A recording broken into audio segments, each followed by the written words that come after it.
Vocês sabem que eu sou um pregador que não tem medo de tabu e tampouco de ser estigmatizado. Se eu tivesse medo de ser estigmatizado, muita coisa que eu prego não falaria. Se você entrar na internet, tem mensagem minha com tudo que é título.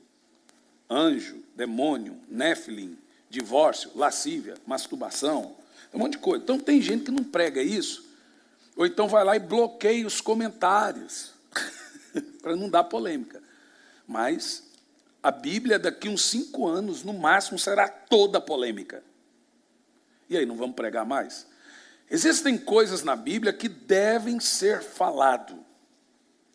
Eu hoje quero entrar num tema que o povo deixou de falar e ministrar por medo de crítica. Eu vou falar sobre unção do riso. Já recebo agora. Você já ouviu falar disso? Já ouviu muitas críticas sobre. Mas eu quero usar a Bíblia. Antes, em Romanos capítulo 8, versículo 14, quero ler com você a guisa, a título de introdução, mas, já que estamos no início, ali atrás está disponível para você, curando os enfermos e expulsando os demônios, não, só curando os enfermos, né? Curando os enfermos em nome de Jesus.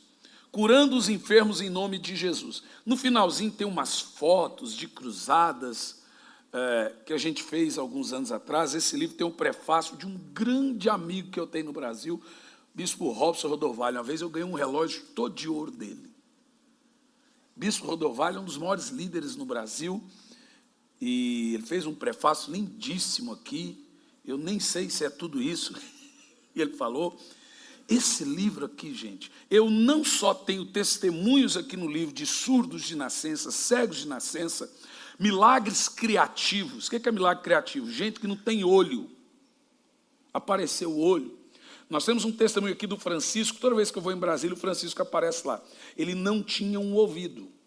Ele tinha a orelha, mas a orelha não tinha um furo, era colado, então não tinha tímpano, não tinha ouvido. Ele era surdo, e eu lembro até hoje que quando ele contava, eu tinha meningite. Meningite. Quando ele foi curado, ele aprendeu a falar, então ele não sabia falar meningite, falava meningite. E tem a cura aqui do Francisco, que eu orei para ele, e foi um barulho, assim, paf, um barulho dentro da cabeça. Eu falei, meu Deus, você bateu no lugar? Não, abriu a orelha do menino. E hoje ele é completamente curado, é líder de ministérios surdos e mudos na igreja. Nós temos aqui curas de ressurreição de mortos. O livro, ele não é só sobre as curas e testemunhos tremendos, mas ele também ajuda você a operar no ministério sobrenatural. Os dons de cura não é de um evangelista, de um apóstolo. A Bíblia diz que os sinais seguem a todos os que creem. Então, o dom de cura é do corpo de Cristo. Qualquer crente pode operar no dom de cura e já tem uma autoridade desde o dia que ele se converteu para orar pelos enfermos. Então essa autoridade não é de... Irmão, nós temos que acabar com esse negócio de clericarismo no evangelho. Não, tem coisa que é só isso. Não, tem coisas que são prerrogativas do pastorado. Mas de resto, irmão, a igreja opera, ela tem que operar. Então, esse livro aqui eu quero indicar a você. Você que nos assiste, pode pedir pelo site, chega na sua casa, e vocês aqui hoje. Estamos fazendo uma promoção para toda a igreja, apenas R$20. Uma promoção. O livro está indo para as livrarias a 30. Então, vai lá, adquira, leia e seja abençoado, tremendamente abençoado. Romanos capítulo 8, versículo 14, diz assim: porquanto todos os que são guiados pelos profetas são filhos de Deus. Opa! Li errado. Todos os que são guiados pelos pastores são filhos de Deus. Não, mas pelos apóstolos, certeza. Claro, os anciões. Todos são guiados pelos anciões. Tem igreja que não tem pastor, mas tem ancião. Esses são os filhos de Deus. Bom, deixa eu te falar uma coisa. Esse texto é um fundamento que desconstrói e destrói toda vã teologia, especificamente aquilo que eu acabei de falar sobre clericalismo. Deixa eu te falar uma coisa. Existe uma coisa entre o profeta do Velho Testamento e o profeta do Novo Testamento. O profeta do Velho Testamento para o profeta do Novo Testamento operam iguais. Tem dons sobrenaturais, visões, palavras de conhecimento, mas a natureza é diferente. No Velho Testamento, o profeta não guiava o povo. Quem entende o que eu estou falando? Desculpa. No Velho Testamento, o profeta guiava o povo, mas não edificava. Ele tinha uma função de guiar. Veja Samuel. No Novo Testamento, o profeta não guia o povo, mas edifica.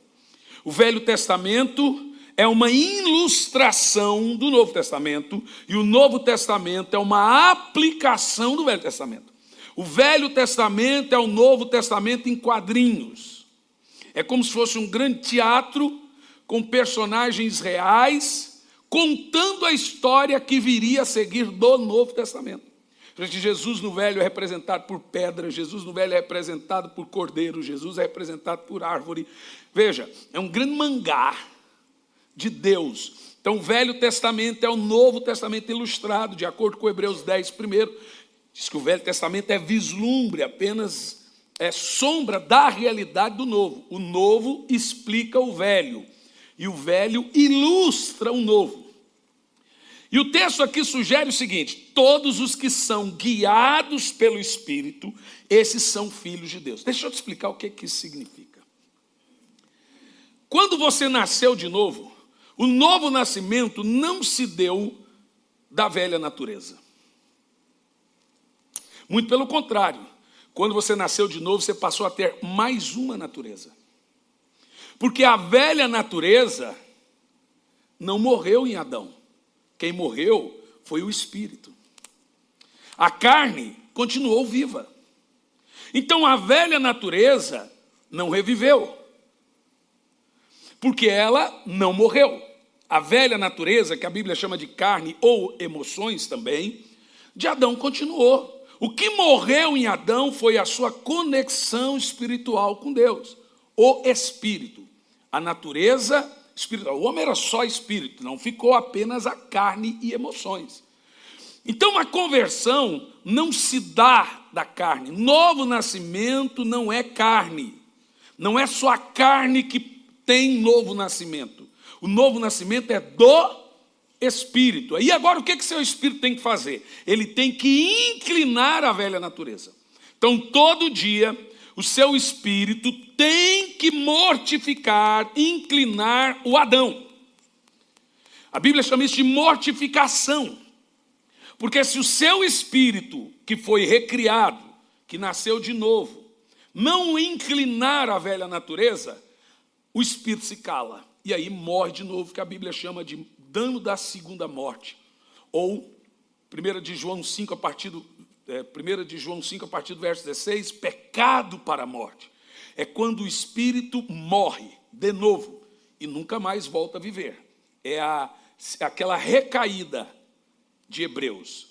Então, não existe novo nascimento do Adão. Existe novo nascimento do Espírito. O Espírito morreu e agora ele é recriado quando a pessoa recebe Jesus. E agora, com esse Espírito recriado, ele tem uma missão de inclinar as dimensões e também as disposições da carne. Então ele tem que viver inclinando a carne. A carne não converte, gente. Hormônio não se converte. Eu acho que os meus, às vezes, é até endemoniado. Não existe transformação, não existe conversão da carne. Na realidade, não existe hoje. Haverá um dia em que a carne será transformada. E o nome disso não é santificação. O nome disso é glorificação. Em que o corruptível se vestirá de incorruptível. E o mortal se vestirá de imortalidade. Aí a carne é convertida. Nesse dia, chamado de transformação do corpo. Até então, a guerra é miserável. Todo dia você tem que alimentar o seu espírito para que ele incline a desgraçada, miserável da carne, que a Bíblia sempre fala. Então, quando você foi recriado espiritualmente, que você na realidade é o que você é espiritualmente, ali não morreu a velha natureza, ali passou a ter mais uma natureza. Então você tem a natureza espiritual e a natureza carnal. Então o espírito milita contra a carne, querendo inclinar as emoções, querendo inclinar as vontades. Toda vez que você lê na Bíblia o termo coração, não é o músculo, é consciência. Quando a Bíblia fala que você tem que ter um coração puro, não está falando do músculo, está falando consciência pura, ok? Com isso eu estou dizendo a você que as coisas que Deus faz para você espirituais, elas vêm na esfera do Espírito.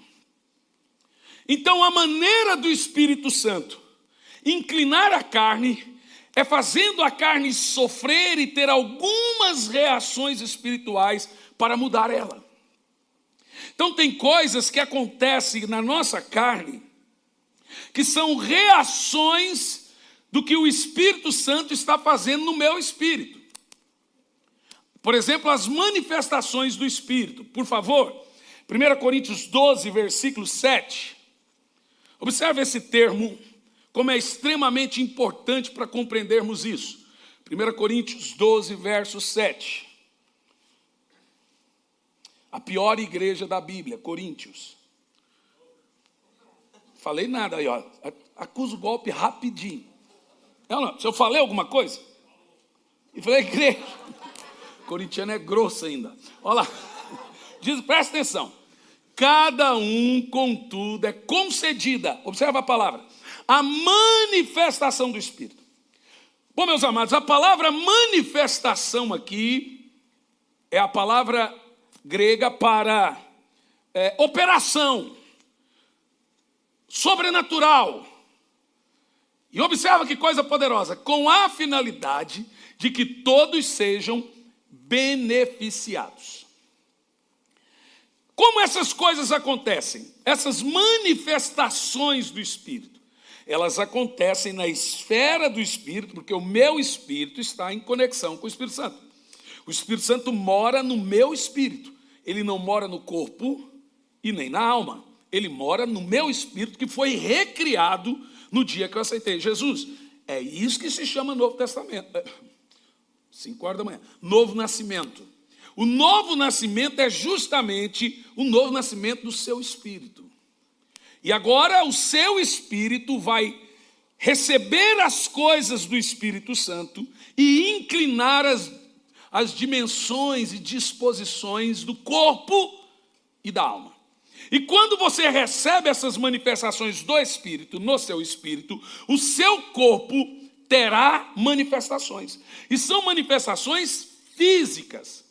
Por isso que nós encontramos na Bíblia, por exemplo, lá no Pentecoste, que todo mundo pensou que eles estavam bêbados. Ora, se eles pareciam bêbados, eles não estavam ali numa roda de amigos debatendo teologia. Como procedem os bêbados?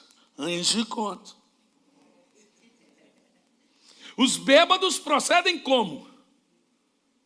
Rindo, falando alto, extravasando. A Bíblia diz que os epicureus, os cretenses, todos de todos os povos, Capadócia, Pafília, todos chegaram lá e viram, mas esse povo até é bêbado. Então, obviamente, havia um escândalo de crente pentecostal ali de forma sobrenatural, que estavam fazendo coisas que naquela época ninguém via ou não era acostumados a ver. A questão que nós temos que abordar em tese é: por que o Espírito Santo traz manifestações nas dimensões carnais? Por que a nossa carne reflete manifestações físicas daquilo que o meu espírito está recebendo? Uma boa pergunta, não é? Por que as pessoas choram se ela está recebendo no espírito? Então os técnicos, científicos, teólogos tradicionais, eles dizem: se eu recebo no espírito, qualquer coisa que vem na carne é da carne. Então eles chamam de meninice, criancice, que não tem por que você ter essas manifestações físicas, porque você recebe no Espírito. Ora, mas tem, porque a nossa carne, que tenta sujeitar a alma, e o Espírito que sujeita a carne para ter como recompensa a alma, a nossa carne, ela ainda é adâmica, ela é diabólica. Então ela sofre com problemas hormonais, ela sofre de tristeza, ela sofre com enfermidade, ela sofre os reflexos dos agrotóxicos, ela sofre os reflexos dos estresses. Então agora o Espírito, para poder fazer algo na carne, ele tem que inclinar. E aí a Bíblia chama isso de manifestações. Uma cura é uma manifestação espiritual. Um dom é uma manifestação espiritual. Então isso é a obra do Espírito, no meu espírito, atingindo a carne. Como essas coisas acontecem, meus senhores? Veja bem, nós temos algumas manifestações na Bíblia que são questionáveis hoje pelos teólogos. Então, deixa eu falar uma coisa. Teologia sem o Espírito Santo é capeta. Avivamento é teologia pegando fogo. Então, um teólogo que não ouve a voz de Deus é pior que um demônio. Então, não é porque o cara lá falou, o cara falou. Não importa, não quero saber se ele falou. Quero saber se o que ele falou tem Deus. Ah, mas a Bíblia está ali de forma técnica e mostrou na Bíblia, ok. Biblicamente falando, um crente não cai endemoniado. Mas eu estou cansado de expulsar demônio de crente. Mas se eu for ver na Bíblia, não tem como. O cara tem o Espírito Santo, como é que cai endemoniado? Vocês estão entendendo? Cientificamente falando, tem um monte de coisa que não deveria acontecer, está acontecendo. Então, ciência, se você entender, teologia não é uma ciência exata, só existe uma ciência exata no mundo. Qual que é? A matemática. O resto nada é exato. Ah, a ciência é exata.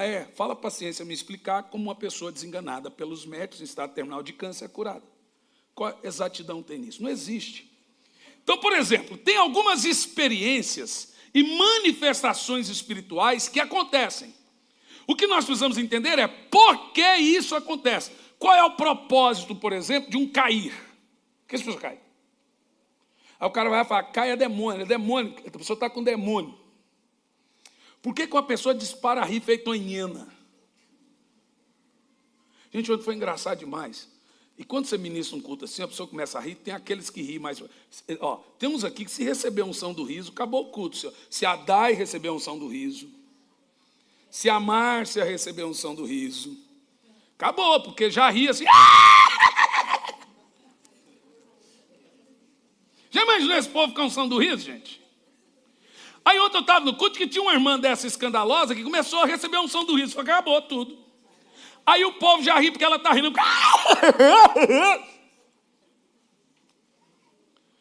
Agora eu tenho que entender por que isso acontece. Qual é o propósito de um crente disparar a rir feito em hiena? Tem que ter um propósito. Por que Deus deixa ou derrama sobre algumas pessoas o que a gente chama de unção do riso? A pessoa fica rindo. Outros cai. É isso que a gente tem que saber, porque acontecer está acontecendo. Acontece. Os técnicos não creem, então é melhor criticar do que crer. E o meu papel aqui hoje, o meu sonho, era que um dia a gente começasse um culto de avivamento no domingo, o povo risse igual a hiena, e voltasse na segunda, e depois voltasse na terça, depois uma semana, depois 10 dias, e o fogo caindo. O fogo caindo, e conversão, e milagre. Isso é avivamento. Mas para isso nós temos que ter fome desse tipo de coisa. Por exemplo, na experiência de Saul, a Bíblia Sagrada diz que Saul, em 1 Samuel, no capítulo 10, versículo 6, foi cheio do Espírito Santo. E a Bíblia diz que ele teve uma experiência muito forte com o Espírito Santo. Preste atenção, no Velho Testamento, só profetas e reis e sacerdotes, alguns reis, tinham o Espírito Santo. Por eles terem o Espírito Santo, eles eram como oráculos e videntes para o povo. Hoje, no Novo Testamento, todos os crentes têm o Espírito Santo. Então, eles têm que ser guiados pelo Espírito e não por profetas. Entendeu o que eu disse? Então, vou ali no monte porque tem um profeta. Vai, besta. Esse negócio de assim diz o Senhor, ele acontece, mas isso está ferindo muita gente. Deus me disse, Deus me mostrou, Deus me falou. Muita gente está com a vida destruída, muita gente está decepcionada, muita gente está acabada porque alguém disse que viu, que falou, que etc. E essas coisas às vezes pegam até os melhores dos crentes de oração, porque é muito difícil um bom crente falar Deus falou e ele criticar alguém. Ele vai na inocência. E tem gente que usa desse artifício para manipular os outros. A verdadeira profecia é a da palavra de Deus. Não estou dizendo que Deus não vai usar um ou outro irmão. O profeta disse, o profeta do Velho Testamento é parecido com o profeta do Novo Testamento. Só que no Velho Testamento eram guiados pelos profetas. No Novo Testamento eles são apenas edificados pelo profeta. Funciona assim, aquilo que Deus já deu no seu espírito, no máximo ele vai usar um profeta para confirmar. Porque também não é fácil você ouvir a voz interior do Espírito Santo dentro de você. Então o profeta vem e confirma aquilo que ele já vem ministrando no seu espírito. Entendeu o que eu disse? É difícil falar essas coisas hoje em dia, porque tem gente que padece e vive dessas coisas. Vou ali receber uma profetada. Vai receber uma profetada, você vai ver de quem. Então o texto diz, nesse momento o Espírito do Senhor tomará pleno controle de ti. Agora observa o termo.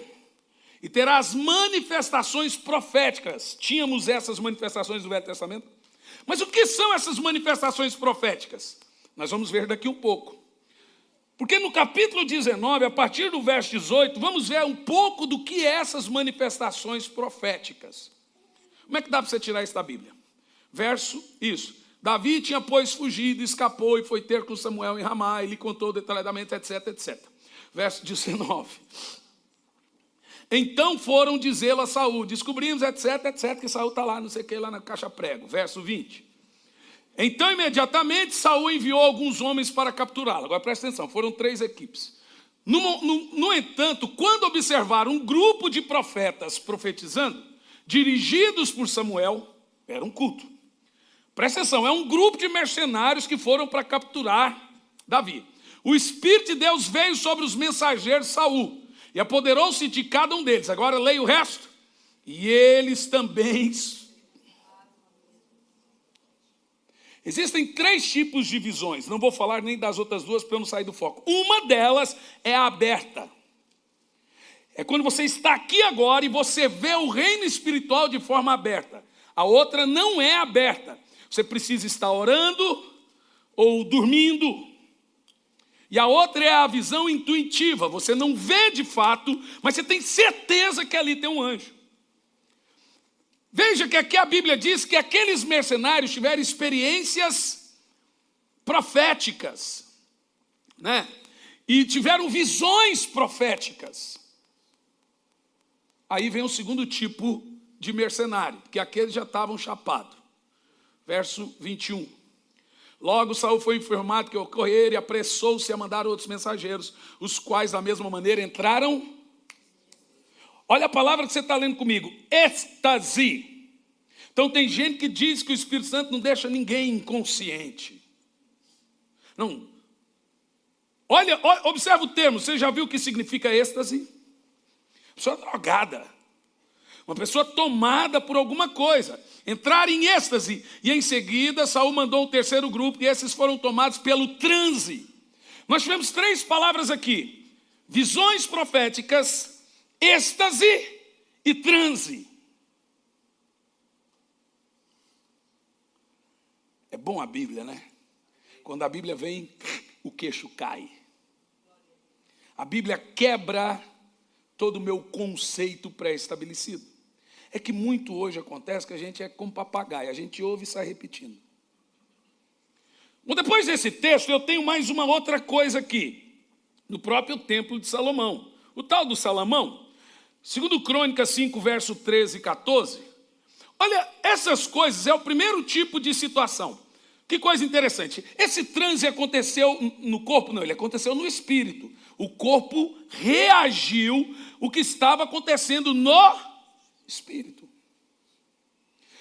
O meu papel aqui é saber qual é a missão e o propósito desse tipo de manifestações. Elas são reais, estamos claros, e é bastante óbvio para nós que essas manifestações são reais. Agora, olha lá, os que entoavam as trombetas e os cantores louvaram e agradeceram a Yahvé em uma só voz, ao som de cornetas, símbolos e outros instrumentos. Ergueram suas vozes em uníssono ao Senhor e cantaram, porque Ele é bom e o seu amor dura para sempre. Agora leia. Em seguida, toda a casa se encheu de nuvem. Você já esteve num culto que parecia que tinha uma nuvem assim? Uma coisa nublenta? Legal. E a glória do Senhor desceu. Verso seguinte, 14. De tal maneira, leia o resto, que os sacerdotes não conseguiam permanecer em pé para dar sequência ao culto, porque a glória do Senhor tomou o templo. Aí a discussão é, não, mas eles caíam para frente. Não, pouco importa como eles caíram, eles foi para o chão. Glória é um negócio pesado, gente. Presta atenção, unção é algo leve. Glória é algo pesado. Glória é a presença. Toda pessoa tem uma presença. Se alguém chegar num lugar que você está sozinho, ainda que você não ouça um barulho, você sabe que alguém chegou. Existe uma presença. A de Deus é pesada, de tal forma que se ele andar ou passear e chegar, no caso de Cristo, ninguém fica de pé.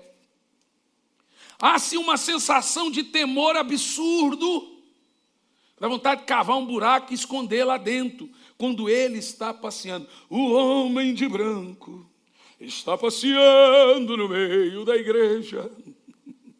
Isso é do tempo da pastora Denise. Então, meus amados, nós vamos entender isso.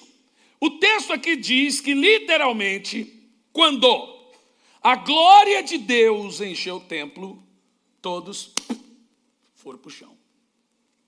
Hoje o que acontece? Você vê gente no chão, o que é isso? Que palhaçada é essa? Culto irracional. Ô, gente, me ajuda aí, crente. Me ajuda. Sabe qual é o problema do crente técnico e não espiritual? Porque a adoração é em espírito e em verdade. O judeu só adora em verdade, só letra. E tem gente que só adora em espírito. Então, se você for só espiritual, te faz fanático. Se você for só da verdade, te faz religioso. Adoração tem que ter espírito e verdade. Então, as manifestações existem, mas devem estar conectadas com a palavra. Então, o cara pode imitar cachorro? Não, eu nunca vi isso na Bíblia. A unção do cachorro, uau, uau, uau. Unção do leão, uau, eu já vi. Mas essas manifestações animalescas, bizarras, elas não existem na Bíblia. Então, essas manifestações não estão conectadas com a realidade da palavra de Deus. No entanto, elas existem.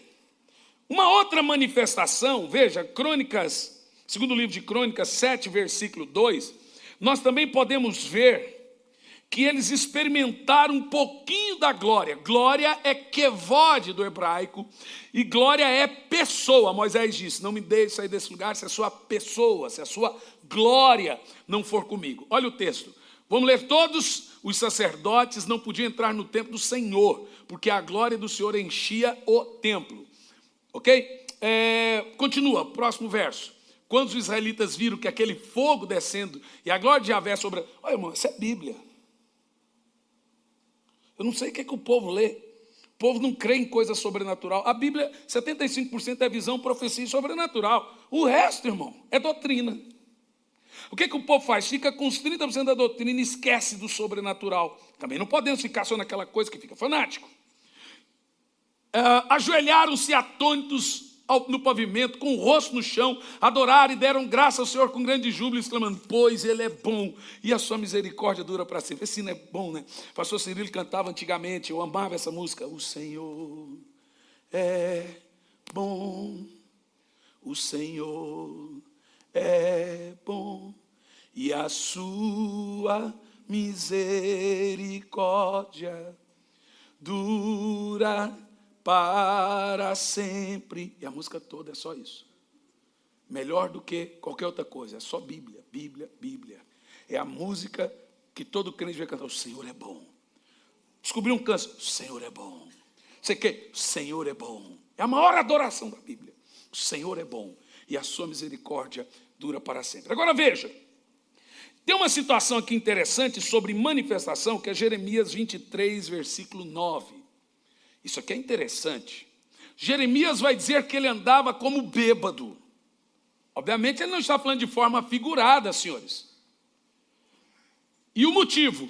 Quanto aos profetas, no meu íntimo, meu coração está quebrantado. Todos os meus ossos estremecem. Sou como um homem... mas por que ele está falando isso? Que alguma manifestação estava sendo exposta no seu corpo. Nós temos esse texto também dos apóstolos no Pentecoste. Então, se você vê um irmão gemendo, falando, gesticulando, tendo manifestações físicas, se forem conectadas com as Escrituras, elas têm um propósito. Eu já te digo qual que é. No caso de Jeremias, ele diz, sou como um homem embriagado, como um ser humano totalmente dominado pelo vinho. O cara estava chapado. Hoje eu viajo sozinho. Sozinho não, mas com meu filho. Me fez falta. Mas ele deu graças a Deus. Foi muito cansativo. Mas quando eu viajava com uma equipe, chegava próximo ali, no meio da tarde, 18 horas, eu dizia, a porta do meu quarto está aberta. Vocês podem entrar lá. Que eu vou estar orando até a hora do culto. E, irmão, já acontecia cada coisa. Quando eu chegava, eu estava com as pernas para cima. Os caras olhavam assim. E aí já teve vez de gente ligar, pastor, eu vim te buscar, e o pau estava quebrando lá no quarto, gente. Um fogo caindo. Só no rebleblé, reteté. E uma unção poderosa ali com a gente. No caso aqui de Jeremias, ele diz, eu estou tão tomado pela beleza, pela grandeza de Deus, que parece que eu estou fora de mim. Eu estou como alguém bêbado, por causa do Senhor. Quando o Espírito Santo vier até você de uma maneira plena, você vai andar como se estivesse desconectado do chão e conectado com o céu. Você vai andar como se estivesse bêbado. Cuidado até para dirigir.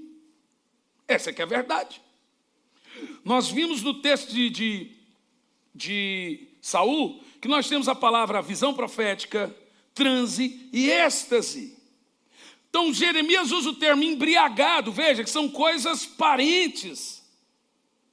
Coisas acontecem com a gente, irmãos, quando nós estamos tomados de alguma experiência fora do comum. Os crentes precisam voltar às trincheiras da paixão pelo noivo, voltar a querer ter experiências profundas e marcantes, visões abertas, visões de intuições, visões com sonhos, mas ter experiências com Deus.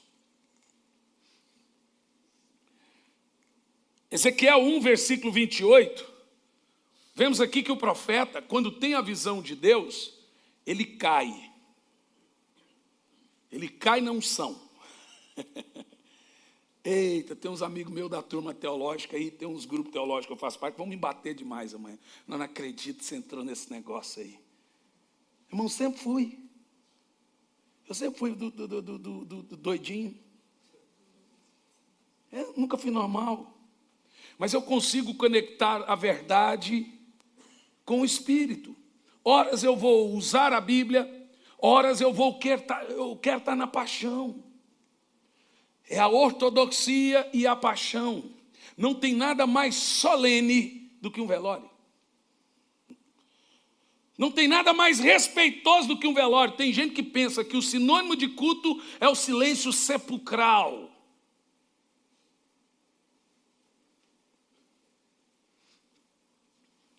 O aspecto geral do seu fulgor, Ezequiel detalha a visão dele, uma visão aberta. Ao seu redor lembrava o aspecto de um forte arco-íris. Quando a chuva passa do sol, surge por detrás das luzes. Assim era todo o seu esplendor ao seu redor. Esta, pois, era a aparência da glória do Senhor. o Senhor, quando contemplei tudo isso, prostrei-me com o rosto rente ao pó da terra. Foi quando ouvi a voz do Senhor. Não, Ezequiel não caiu, ele prostrou. Cara, você pode pôr qualquer nome que você quiser. Ele não conseguiu ficar de pé. Os profetas lá com Salomão não puderam, não dá. Quando a unção, a glória está num recinto, você não consegue ficar de pé. Você pode chamar isso de cair. Um dia eu estava num culto e saiu de lá um pastor. E ele veio e encostou em mim. Só encostou. Mas parecia que eu levei um coice. Puf! Parecia um coice. Saí alguns metros. Uma vez, meu pai me levou em um culto de Benihim, no ginásio Rio Vermelho, em Goiânia. Havia umas 15 mil pessoas. Eu devia ter meus 12 anos de idade. Meu pai encostou numa pilastra, tinha muita gente. E ele pôs eu assim na frente para me proteger. E o Benihim tinha um cabelo que fazia uma onda assim, né? Uma hora o Benihim disse assim: eu vou liberar a unção. Ele levantou a mão. Tem gente que fala que ele hipnotiza. O cara é bom. Hipnotiza todo mundo. A hora que ele levantou a mão, ele pediu silêncio. Ele não queria um som. E ele apenas disse, touch. E ele tinha uma mania de fazer assim, ó, shoo. Quando ele falava shoo, uma hora que ele falou, o ginásio inteiro foi abaixo. E o meu pai começou a ficar preocupado, porque eu era uma criança, ele me segurou assim. De repente o Benihim mirou meu pai tem 1,5 m, assim. O Benihim mirou meu pai e olhou para meu pai assim, ó. Gente, eu estava com meu pai. Meu pai esqueceu que tinha filho, esqueceu tudo. Mas voou, só, e eu grudei a pilastra. Graças a Deus, o Benihim teve misericórdia de mim. Fez sopra não, miserável. Sopra não, porque eu estou sozinho. Eu não me esqueço dessas coisas. Eu vi aquelas pessoas, teve uma cruzada dele em Manaus, e tinha um coral com 300 pessoas. O Benihim olhou e fez assim, ó.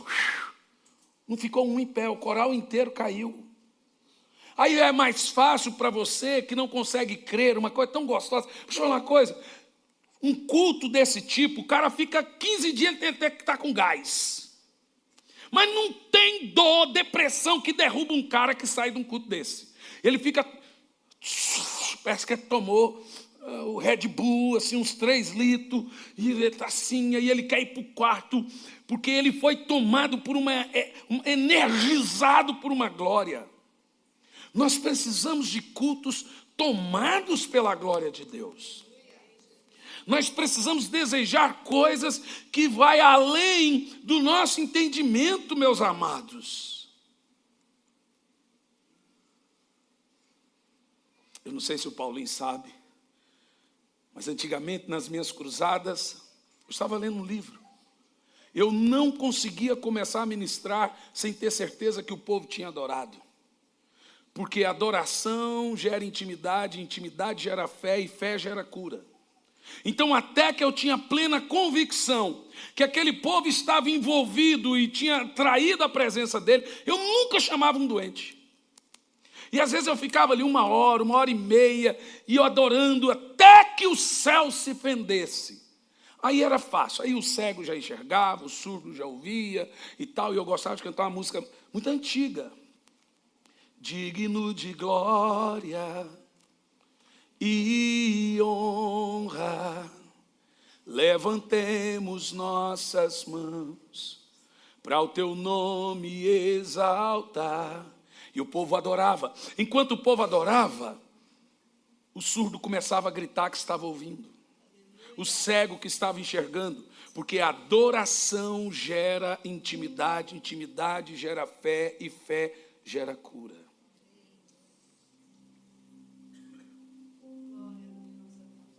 Digno de glória e honra. Cante.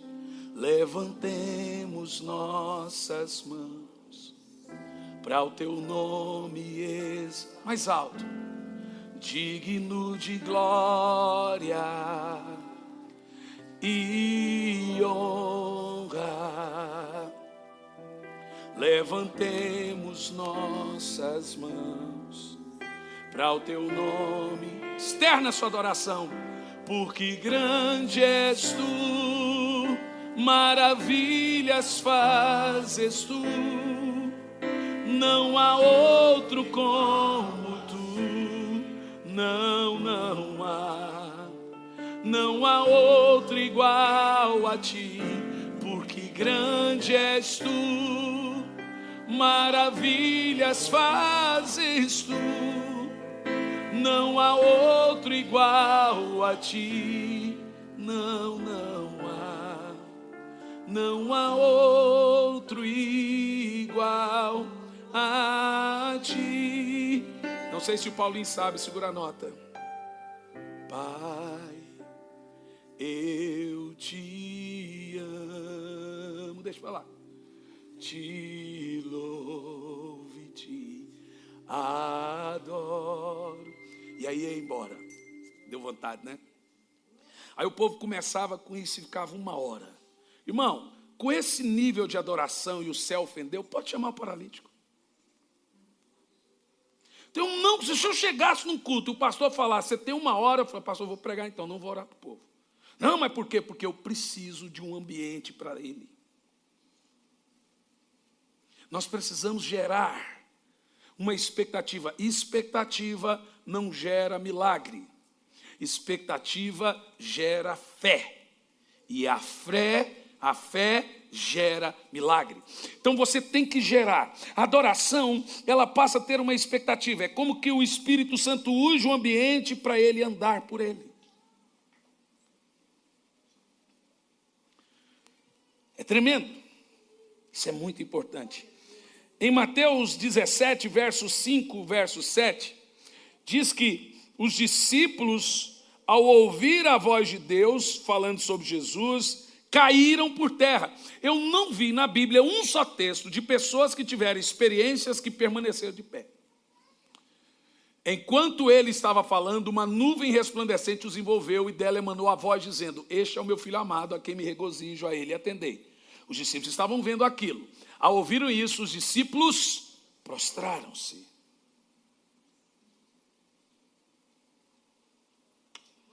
Não dá, gente. A unção derruba o cara, ele pode se prostrar ou levar um coice. A Bíblia diz que no grande dia diante do trono, todos estarão no chão. Uns terão seus joelhos quebrados, pá! Para desgosto no julgamento. Mas outros vão se prostrar por amor. Mas todo mundo vai se prostrar para adorar e dizer, Jesus é o Senhor. Uns serão para condenação, vão ter o joelho quebrado, mas ninguém vai ficar de pé.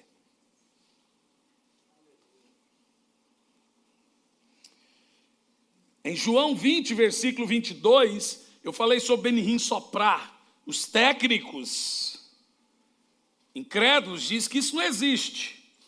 Será que não? João 20, verso 22. Sobre Jesus e os discípulos. Leia em voz alta. E tendo dito isso, soprou sobre eles. E disse, recebei o Espírito Santo. Então, você queria esse negócio do Benihim ficar soprando? Eu queria que ele cuspisse em mim. Uma babinha santa. Não, isso é brincadeira, tá? Queria não. Bom, dito isso,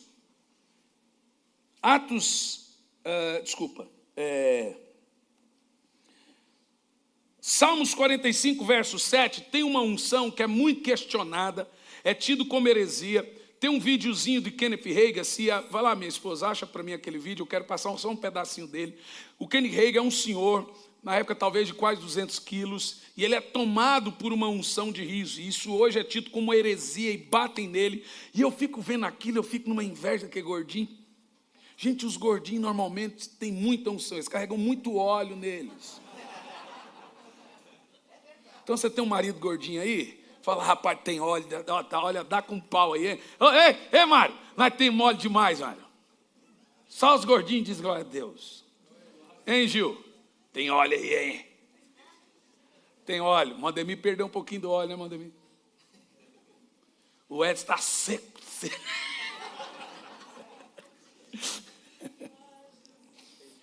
Está com pouco óleo. Não é nada, isso é tudo brincadeira, viu, gente?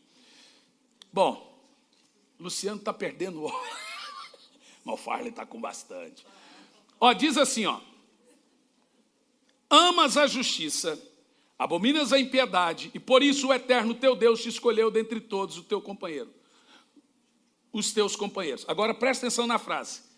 Ungiu-te com alegria. Óleo de alegria. Veja que existe uma unção na Bíblia chamada unção da alegria. Ah, mas isso é simbólico. Teu nariz, tudo para você é simbólico. Ninguém vai crer na Bíblia. A Bíblia faz tudo sentido figurado. Bíblia para mim é Bíblia aqui lá na China, tio. Ô, tio! Observa que existe na Bíblia uma unção chamada unção da alegria. Então veja, a palavra óleo aqui no hebraico é shemen, que significa gordura, azeite, unguento. Essas palavras são utilizadas metaforicamente para referir-se à unção. Eu estou cheio de gordura do Espírito. Irmão, eu não engordei, eu expandi o tempo do Espírito. Tem que caber mais. O que você está falando, Emerson? Vou tirar uma foto panorâmica de você, de drone. Ó, Isaías 10, versículo 27, nós temos a mesma palavra usada para unção de alegria aqui. Isso é muito bacana. Eu quero uma igreja alegre. Vocês viram que eu não tenho tempo ruim comigo. Isaías 10, verso 27. 10, 27. Quando eles põem texto errado ali, não é eu que dou errado. Assim naquele dia, presta atenção, por que Deus dá unção de alegria? Observa o termo. A carga será removida dos teus ombros. Tem muitos irmãos tristes, com um jugo pesado, depressão, bipolaridade, ansiedade, angústia, humilhação. Então veja que a unção do riso, ou a chamada unção da alegria, ela tem uma missão. Por que Deus dá e unge pessoas com isso? É uma cura. A carga será removida dos teus ombros, e o seu jugo de sobre o seu pescoço, o próprio jugo se despedaçará, com a corpulência da tua força. Continua. Eis que eles... Não, era só aquele texto mesmo. O texto aqui diz, o jugo será despedaçado por causa da tua gordura. A unção que despedaça o jugo. Então essa palavra gordura aqui, ou unção, é a palavra grega shemen. O mesmo texto na versão bíblica, revista e corrigida, fala de unção ou gordura. Salmos 45, versículo 7, diz que a unção fala sobre algo poderoso sobre nós. O primeiro texto que eu mencionei está falando sobre unção da alegria. E qual é o propósito com o óleo? Óleo, unção da alegria. Tirar o jugo, a carga da sua alma, a dor da sua alma. Tirar aquele estresse, aquela pressão do dia a dia, a angústia, a humilhação. E o Senhor vem e despeja sobre você um novo tempo. E a prova que Ele despeja sobre você um novo tempo é que Ele faz você extravasar no físico o que o seu espírito está recebendo. Aí eu chamo isso de unção da alegria.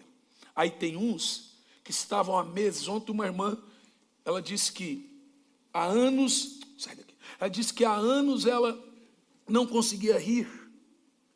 E ontem ela recebeu algo e ria, e ria, e ria. Acho que ela está rindo até agora. Parecia uma hiena.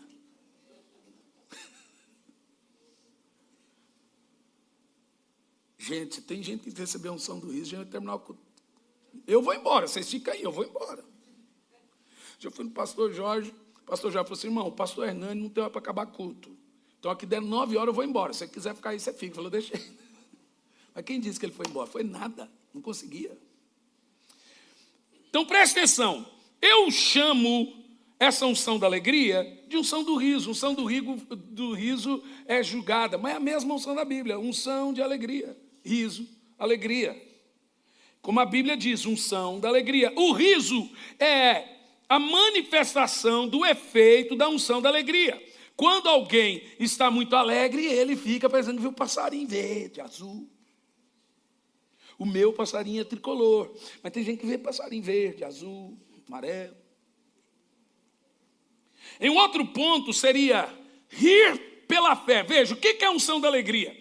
É rir pela fé. O seu espírito está recebendo um batismo de alegria e agora ele quer batizar suas emoções. Para quem Deus dá isso? Para pessoas que precisam aliviar a carga. Você sabe que tem duas maneiras de você extravasar as emoções: rindo ou chorando. Por isso são duas manifestações que nós temos quando estamos sendo tomados pelo Espírito. Ou choramos muito, ou rimos muito, porque a carga está sendo aliviada. Ativar pela fé a alegria é ser ministrado no Espírito. Então agora, pela fé, o meu Espírito ministra minhas emoções. Eu recebi no Espírito um batismo de alegria, e agora o Espírito precisa curar, tirar o jugo, tirar a carga, tirar a minha amargura. Unção de alegria vem sobre alguém que está crendo em Deus. Tem que crer. Ser batizado com óleo de alegria. Isso é tremendo. Isaías 61, do verso 1 ao 3. Olha esse texto como é poderoso. Do 1 ao 3. Isaías 61, do 1 ao 3. Eis que o Espírito do Senhor soberano está sobre mim, porque o Senhor me ungiu para anunciar as boas novas aos pobres. Enviou-me a cuidar dos que estão com o coração quebrantado, proclamar liberdade aos cativos, libertação do mundo das trevas aos prisioneiros da escuridão. Agora observa o texto. Para anunciar a todos os anos aceitáveis do Senhor, o dia da vingança do nosso Deus, e para consolar a todos os que estão tristes. Agora, como que acontece esse consolo?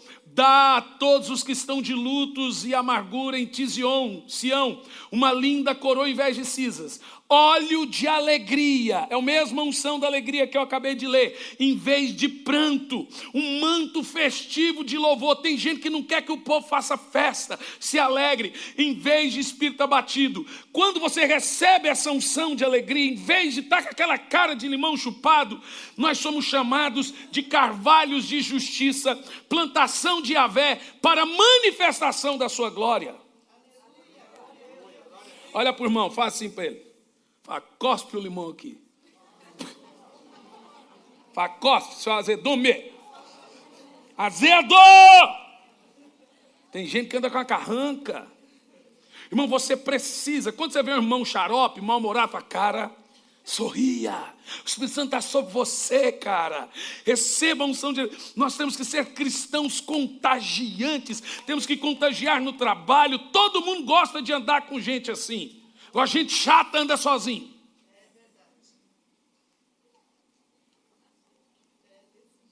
Que coisa tremenda. Aqui está o propósito da unção da alegria. O que a gente chama de unção do riso.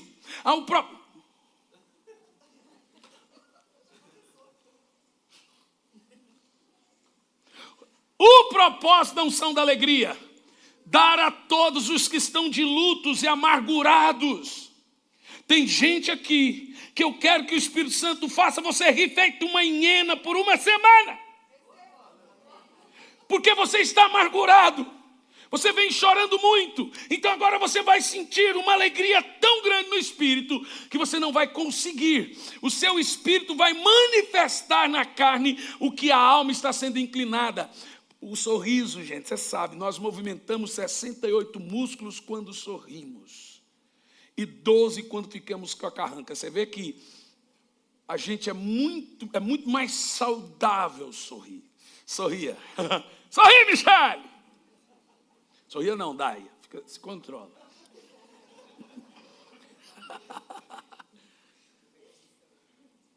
Sabe por quê?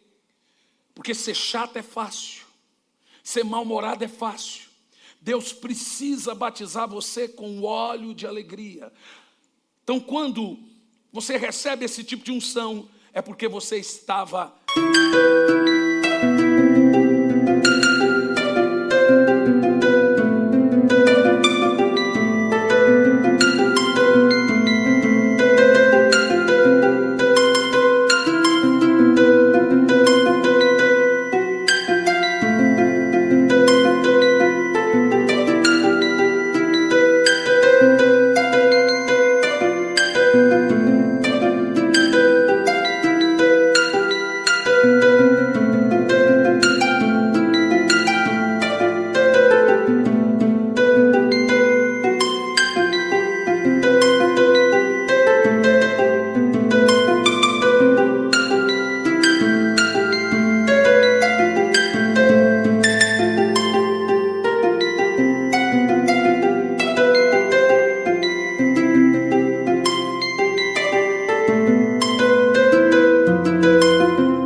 Bíblia diz coroa em vez de cinzas, óleo de alegria em vez de pranto, um espírito festivo.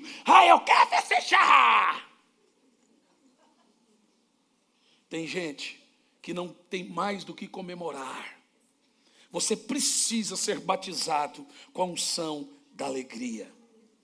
Tiago 2:26. Tiago diz que assim como o corpo sem o espírito está morto, a fé sem as obras, ou seja, ações que correspondem ao que crê. Então veja, no espírito você crê, as ações correspondem ao que você está recebendo. Quem tem fé tem que manifestar a fé de forma física. Por isso que louvor é externado, você não fica cochichando para Deus. Me ajuda aí, irmão. Tem ministro aqui que tem que plantar bananeira para o povo cantar. Levanta a mão. Tá bom, deixa para lá. Deus ri nos céus. Ih, rapaz. Deus ri nos céus. Salmos 2, verso 4. Primeiro texto. Está rindo, Paulo? Tem graça não. Salmos 2, verso 4. Vai lá. Deus, o Senhor celeste, o Senhor põe-se a rir e a ridicularizá-los. Deus agora está rindo dos ímpios. Mas mostra que ele ri. Se ele ri para ridicularizar alguém, então ele ri. Na sua aflição, Ana decide pela fé se alegrar no Senhor. A Bíblia diz que ela ficou rindo. 1 Samuel 2, versículo 1. Por que tem o batismo, a unção do riso? Então Ana proferiu esta oração. Não há ninguém santo como o Senhor. Não existe outro além de ti. Não há rocha alguma como nosso Deus. Não multipliqueis palavras altivas, nem brote dos vossos lábios arrogância, pois o Senhor é Deus sapientíssimo, quer dizer, que sabe muito, cabe a Ele julgar tudo que as pessoas fazem. 1 Samuel 2, versículo 1. E a Bíblia também diz que, nesse mesmo texto, todo o capítulo, que o Senhor ri dos inimigos de Ana. Jó 8, verso 20 e 21 diz assim: eis que Deus não rejeita o íntegro, nem toma pela mão os malfeitores, ele te encherá a boca de riso. Meu Deus! Crente não é chato. Veja, Jó 8, verso 20, verso 21, que o Deus que está sobre você, ele faz você rir. Entretanto, certamente Deus não rejeitará o justo e o correto, nem dará apoio àqueles que praticam o que é mal. Ele encherá a tua boca de riso e os teus lábios de louvor. Então, criticar é fácil, ler a Bíblia que é difícil. Nossa, que estranha essa unção. Bom, todo mundo que ri muito parece estranho.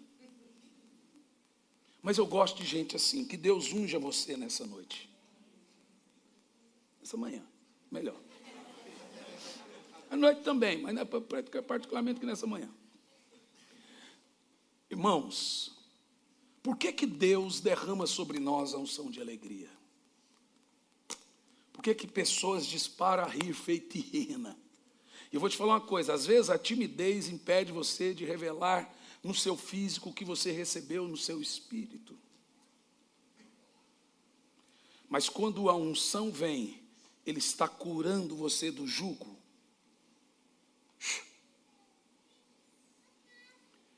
Senhor, Espírito Santo, unge o teu povo com óleo de alegria. Primeira vez que eu recebi essa unção, eu estava num culto com a minha noiva, e eu era uma pessoa, aparentemente parecia alegre, mas muito triste. Uma história muito triste, etc. Então chegava épocas festivas, eu ficava sozinho, não queria falar com ninguém. Via um monte de pensamentos de morte na cabeça. Então agora eu vou num culto. E o Senhor me dá o que ele chamou de vinho. O cara enche a cara e dispara a rir.